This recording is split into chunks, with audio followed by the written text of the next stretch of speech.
Hey, how's it going, everybody? It's Ryan here, going to talk about some 3 mistakes in weightlifting or in training, and I'm going to use Omar Isuf's video as an example. He made a 3 common mistakes video, and I like his videos, not all of them, but some of them I do. Almost all the videos he does with Jeremy Hamilton I love. All the other stuff I kind of like I'm lukewarm on, but I thought I'd make a video that the stuff that I think the mistakes I made and the mistakes I see with people that I train and people that I work with. And those 3 common mistakes are, number 1, not doing the shit or stuff you like the least. I mean, that's probably the most important thing people don't do. They don't do stuff they hate. I'm not advocating that you should always do stuff you hate, but you need to find a way to do them on a regular basis. For example, if you hate doing squats, you probably should learn to like them if you want to balance physique, because squatting is part of life. Or doing some sort of lower body movement, like picking stuff off the ground like a deadlift. What else is there? Rear delts. I'm a victim or the culprit, or I'm guilty of not doing rear delt work because I hate doing rear delt work. But I've been consistently doing it for twice a week for the last 4 weeks, and because of it, I have healthier shoulders. My shoulders don't bother me as much. Doing these necessary accessory rotator cuff face pull work. Actually, that Omar Isuf video actually helped motivate me to actually do that, those face pulls. So it's understandable that you gotta do stuff you hate because they're probably working on muscles that need work. That help balance out your physique. For example, if you love deadlift like me, or if you like the bench press like me, you're probably missing out on some good back development or healthy back development that allows you to be able to do the stuff that you love or make progress in the stuff that you love. Number 2, I'm a culprit. I'm a guilty person of this, is not following a systematic program, basically training too much.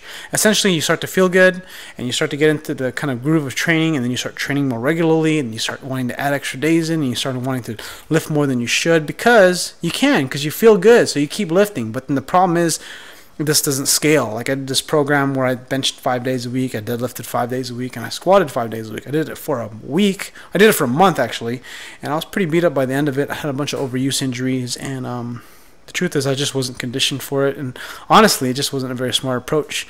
I got really strong from it, but at the end of the day, I ended up essentially having to take a break and then lose most of my gains.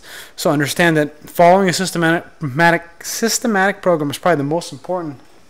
I think one of the more important things. I mean, like, over the course of the years of training, I'm training myself, I've noticed that when I follow a program, it's designed where I don't do too much, and guess what happens every week? I'm recovered, and guess what happens every week after I recover? I'm stronger, and guess what happens the following week? I keep making progress. It's almost like magic. So that's a trick. And if you have a killer week where you push the shit out of yourself, you're gonna have to deload.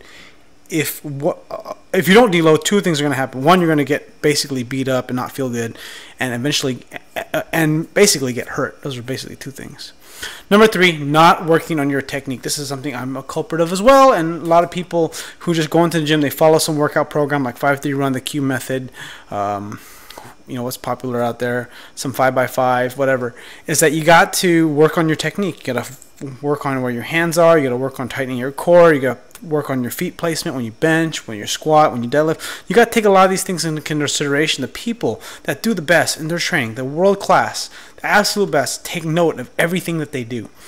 And they are obsessed with getting better at all their lifts. They're obsessed with getting stronger. They're obsessed with it. They're so obsessed with it, they work on it and they think about it a lot. And if you want to get good at something, you work on your technique, and that means learning as much as you can, learning ways to improve yourself, learning stuff about yourself, what your weaknesses are, what your tendencies are. Technique, and this is what Dan Green said at a seminar. Maybe he said it on a podcast, if you work on your technique, if you always work on your technique, you're gonna be a great lifter no matter what. Some people go into the gym, they just lift weights or they just do a workout, and you're not working on technique. Work on your technique. One of the reasons why I'm a pretty good deadlifter, or why I've been able to progress deadlifts pretty good in the last probably 18 months to 2 years, is simply because I freaking obsessed over it. And I'll have a bonus, number 4, not 3, is 4, not being consistent. This is pretty obvious. You're not consistent. Why are you not consistent? Life gets in your way. You have a shitload of excuses. Who knows? But I know one thing that definitely will get in your way is if you're not training on a systematic program and you're not consistent, you're going to get hurt, and you're not going to be able to train consistent. You're going to have to deload. So it's kind of like you want predictable progress, and this is sort of my thing that I've been kind of been focused on. So anyways, hope you like these tips. Click like if you haven't already. If you like more of these videos, comment below. I'll make another one. But anyways, I'll see you guys in the next one.